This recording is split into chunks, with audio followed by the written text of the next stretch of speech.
Thank you very much, everybody, for joining me once again. The topic of conversation today will be the Australia versus Pakistan Test series, which sadly ended in a 3-0 defeat for Pakistan. We're going to talk about the pros, the cons, who did well, who did not so well, where Pakistan went wrong, where improvements are needed in future, and a general recap of the series. So there we are, 3-0 once again. Pakistan end the series in Australia with a whitewash. I think most people expected that. Sadly, that's 17 defeats in a row now for Pakistan in Australia. We've gone to Australia with stronger teams than we did this time around and still ended up losing. I think Pakistani fans, if the truth be told, are probably getting fed up of to Australia. And the Australians must be thinking, this is fantastic. Let the Pakistan team come here and we will whitewash them every time. When is this run going to end? Who knows? Because Pakistan, every time they go to Australia, they look an inferior side. They look a team that are going to struggle. And unfortunately, that's what happens no matter who the players are, how good they are, how much experience they have. Pakistan just keep on getting hammered in Australia. So looking at this series, as I say, 3-0, comfortable victories for Australia. 8 wickets, 79 runs, and 360 runs were the margins of defeat for Pakistan. Now, at times, Pakistan were actually in those matches. I know it seems a bit silly to say, oh, 8 wickets and 360 runs and 79 runs. They seem comprehensive losses to the naked eye and on paper. But there were moments in each of those matches where Pakistan failed to capitalise on their chances, on those key moments.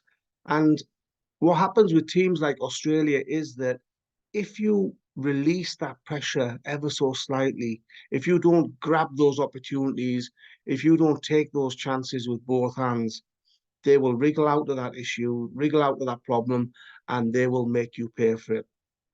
Prime examples being drop catches. Now, how many catches did Pakistan drop in this series? You know, you look at Abdullah Shafiq, even Sam Ayub in the third test, and the Shan Masood, the skipper himself.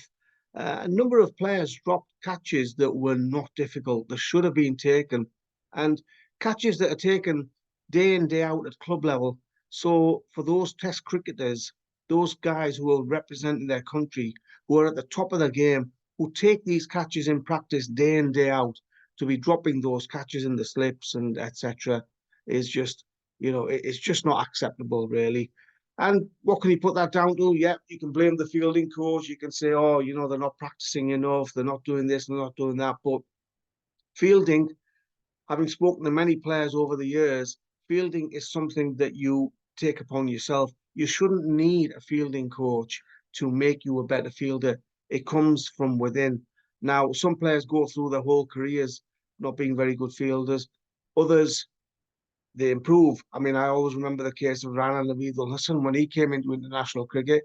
He was a bit of a laughing stock regarding his fielding, but he worked hard and he improved his fielding. These guys, some of them are young, fit athletes, and they should be much better with their ground fielding and especially their catching. Yeah, you can say the Australian crowds are big, the stadiums are big, but I'm sorry, there's no excuse for some of those catches that were dropped. They were absolute dollies. And those players who were dropped, for example, the likes of David Warner, they made Pakistan suffer. They made Pakistan pay. We talk about consistency. Well, there you go. There's your consistency. 17 losses in a row in Australia now, dating back to the 1990s. Pakistan last won a match in, it was Sydney, when the great bowling attack of Sir Clare and Mushi Wasim Wakar was at its peak, really. And we just go there to Australia and we just seem shell shocked almost. And one thing that you've got to look at is preparation. Now, this time around, Pakistan went to Australia and they had a warm-up match, which was a bit of a farce, really, because the surface was totally different to what they were going to see in any of the test matches. And it was just like a match that served very little purpose for Pakistan. And then the scratching around trying to arrange another practice match ahead of the first Test match in Perth, where they knew that there was going to be pace and bounce on that surface. So it was a little bit of a farce, really.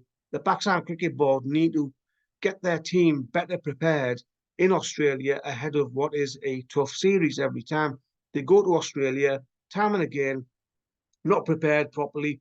They play these practice matches in Pakistan, on these cement surfaces with various contraptions where they think they're going to be able to copy what they're going to get in Australia. No, they're not. They won't. It's totally different once they reach Australia. So I think the Pakistan Cricket Board need to look at their preparation in terms of ahead of the series. They need to organise more tours to Australia for the under-19s, for the junior sides, for Pakistan Shaheens. Try to get some of their players, which I know they're now trying to do, to play some club cricket over in Australia.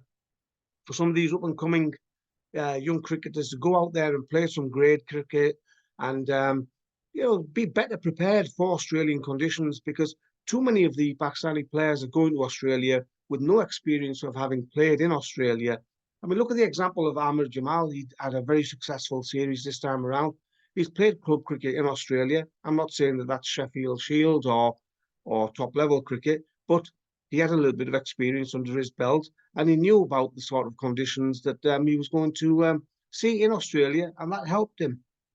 So preparation, the fielding I've mentioned, ground fielding, and the catching, which let Pakistan down really badly. And then you've got the batting. I mean, Pakistan scored 89, 271, 237, 264, 313, and 115.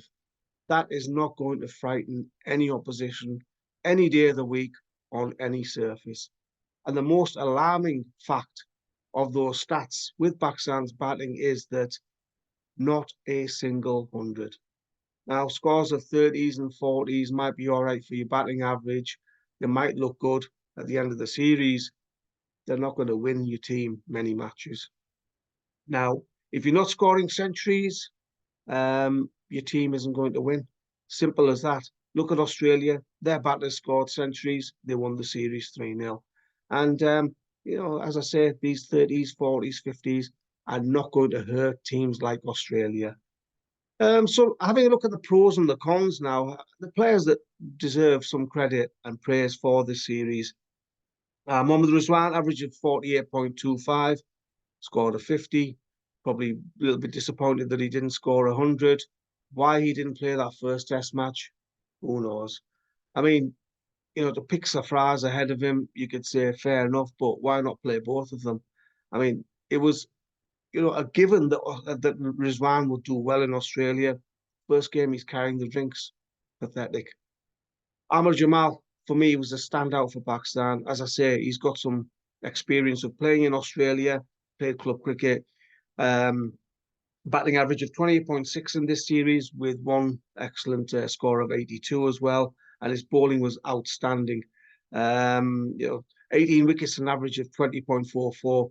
Even the Australian bowlers would have been proud of that. And for a Pakistani bowler to go there in his first series in international cricket and perform like that with bravery, with aggression, and standing up to the barrage from the Australians, he deserves a lot of credit. And hopefully he'll have a bright future in cricket for Pakistan.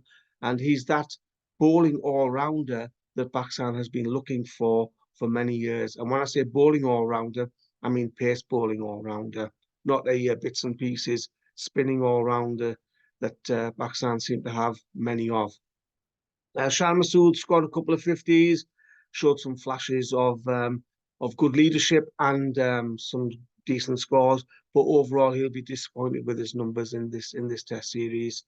Salman Ali Agha, a couple of 50s and a couple of disappointing knocks as well. Again, similar to Shan, showed some promise, showed some adaptability with his batting as well. And, he's a gritty customer. He's done okay so far, but he's another who needs to start converting those 30s and 40s and 50s to 100s. Because as I said before, 30s, 40s and 50s do not hurt or damage the opposition. Mir Hamza came in 7 wickets, average of 20.71, very economical, bowled a good line and length. He's obviously not as quick as he used to be. I remember watching Mir Hamza a few years ago, and he was 140 kph plus, and he was a different type of bowler, obviously with age and a number of overs under his belt. That's reduced his pace. But you know he can hold his head up high.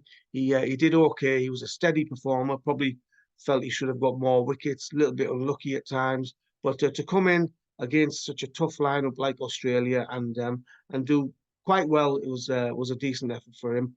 Kuram Shazad in his one Test match, he took 5 wickets, and you know he got that nasty injury as well, which unfortunately seems to plague Pakistani pace bowlers.